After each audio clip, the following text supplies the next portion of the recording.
قال لي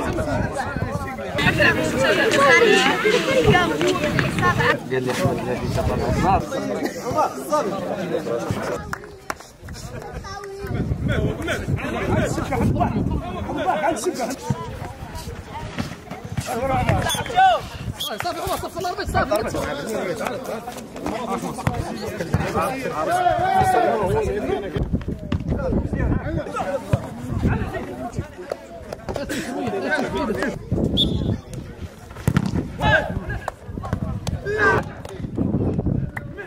يلا بارك يلا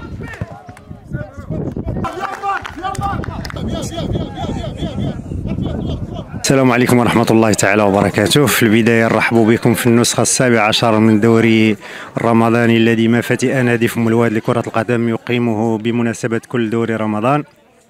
هذه النسخة 17 تحمل اسم شخص غالي علينا رحمه الله، المرحوم المحجوب بيلات.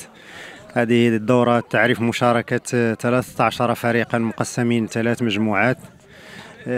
بدأت المنافسة وافتتاح الدوري هذا اليوم وسيستمر إن شاء الله إلى نهاية شهر رمضان في أجواء روحانية، في أجواء من الروح الرياضية، في أجواء من صلة الرحم زائد التنافس الرياضي.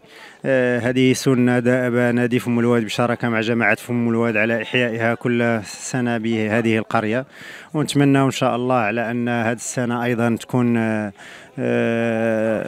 المنافسة الرياضية مصحوبة بالروح الرياضية الشريفة، والتوفيق إن شاء الله لجميع الفرق المشاركة. بسم الله والصلاة والسلام على أشرف المرسلين.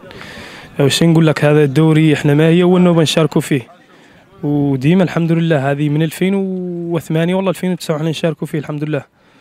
ما مشاركتنا ديما كل عام كندو الحمد لله، ما قط كل عام العام فايش واحد وما ديناه. أجواء رمضان زين الحمد لله، الإنسان يخلق لومبيونس هون بعيد عن الدشرة والضجيج الدشرة، وتعرف درك بطولات اللي يعودوا في العيون يخلقوا المشاحنات ويخلق ياسر من الأمور، وهون الحمد لله ما كاينش الحمد لله. كل عام